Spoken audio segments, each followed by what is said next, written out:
Hello and welcome to Toothless Tesla. This is a brand new Model Y. It's funny that the owner has kept the plastic wrap on the windows and on the main display screen. So it appears that the owner likes to keep the car looking clean, fresh and new. What a pity then that this Model Y is all scratched up. To be fair, these scratches may not be the driver's fault.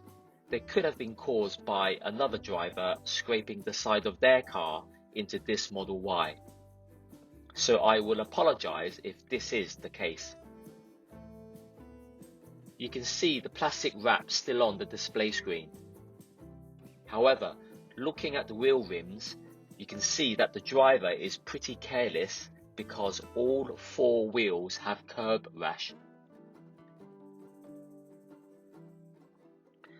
So perhaps this tells you a little bit more about the type of driver of this brand new Model Y.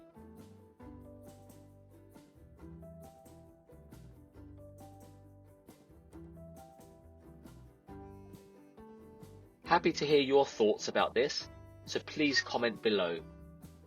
Thanks for watching and stay safe.